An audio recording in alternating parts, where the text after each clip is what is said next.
Rationnel et cartésien, il peut résoudre n'importe quelle énigme, les yeux fermés. En rétrospective, pas besoin d'autres témoins, là. C'est vrai que ça a pris une débarque, c'est un moyen temps. Il faut maintenir cette petite tension-là, c'est toujours payant. Yasmine Abdel-Fadel. Bonjour Yasmine. Bonjour Mario. Dans notre système, la ministre des Transports est aussi la ministre responsable de cette société d'État qui est la SAAC, qui avait déjà causé des maux de tête à Geneviève Guilbeault. Mais là, hier, la SAAC lui a fait vivre une humiliation de plus. En disant que ça fait plusieurs mois que la SAAC est en train de lui faire vivre une humiliation, il faut comprendre que hier, la présidente de l'Assemblée nationale a jeté finalement un blâme sur la ministre des Transports parce qu'elle a omis de déposer le rapport annuel de la Société des automobiles du Québec. Ce qui est assez particulier, c'est que on apprend que la SAAC n'arrive pas à produire son rapport annuel. Là, tu parles du rapport 2023. Rapport 2023 qui devait déposer en avril-mai dernier, là. Ils n'arrivent pas à le produire parce ils sont incapables de problèmes informatiques, concilier les questions des états financiers, de produire les états financiers. Une société d'État, Mario, au nombre de fonctionnaires qui y travaillent, n'arrive pas à produire un rapport annuel. Je trouve ça un an après, absolument presque. Exact, et je trouve ça absolument surréaliste. Ça contrevient à la propre loi constitutive de la Société d'assurance automobile du Québec qui l'oblige à déposer ce rapport-là. Puis là, il y a du monde qui vont dire, ben là, c'est juste un rapport annuel, il n'y a rien d'intéressant là-dedans. Non.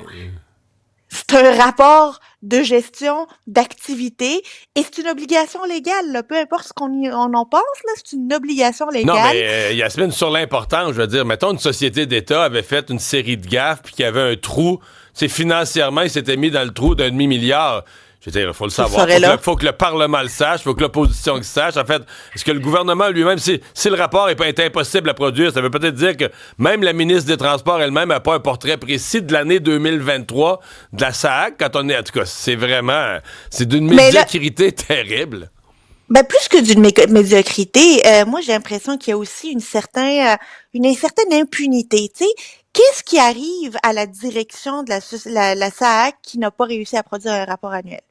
Quel blâme la ministre va faire? Quels sont les gestes qu'elle va poser auprès du dirigeant qu'elle a elle-même nommé par ailleurs parce qu'ils ont dégommé celui qui était là pendant sa clique, là. Alors c'est un nouveau que la ministre elle-même a choisi. Qu'est-ce qu'elle va faire dans ce contexte-là? Et tout ça, pourquoi on le sait? Parce que c'est l'opposition officielle, Monsef Déragi, qui est leader, mais aussi critique en matière de transport, qui a posé finalement cette demande. Il parle d'une question de privilège, une question du droit du parlementaire à la présidente de l'Assemblée nationale. Et je dois dire quelque chose qui m'a pas mal dérangé. Je sais pas pour toi, Mario, mais à période des plaidoiries, parce que quand on présente une plainte de cette manière-là, les deux leaders, normalement, se lèvent et plaident leur cause, chacun de leur côté, et le lendemain, la présidente tranche. Simon Jolin Barrette, là, il a pas plaidé. Ils ont envoyé Éric Kerr, qui est leader adjoint.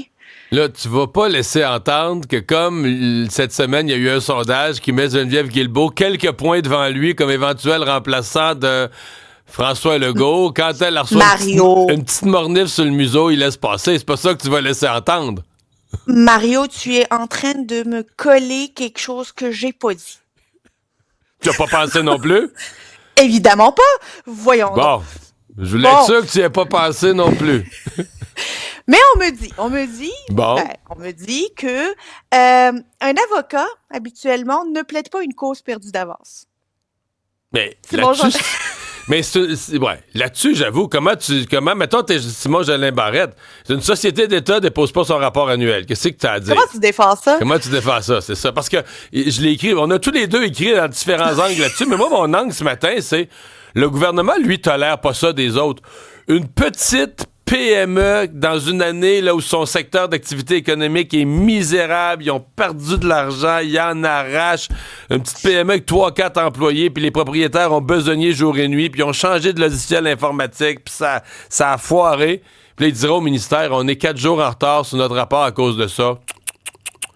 Pleine pénalité et intérêt, puis envoie, tu comprends, les coups de ceinture, ça fesse, envoie par là. Il n'y a pas de pardon, là. Puis là, tout à coup, le gouvernement lui-même, une immense société d'État avec tout du monde payé, des bons salaires avec nos taxes, sortent pas le rapport annuel, puis on devrait nous passer l'éponge. Ben, je me demande si c'est un débat futile, parce que, tu sais, il y a bien du monde qui ne savent même pas que le rapport annuel est déposé annuellement à l'Assemblée nationale. Mais pour moi, ça témoigne, c'est le symptôme de quelque chose de plus gros, là, qu'une société Qui marche d'État pas en contrevient, dedans. Ouais. qui marche pas en dedans, contrevient à sa propre loi pendant 10 mois de temps, là. Ouais. C'est pas pendant une semaine, un retard d'une semaine parce qu'il y a eu un glitch, une personne est partie en congé, là.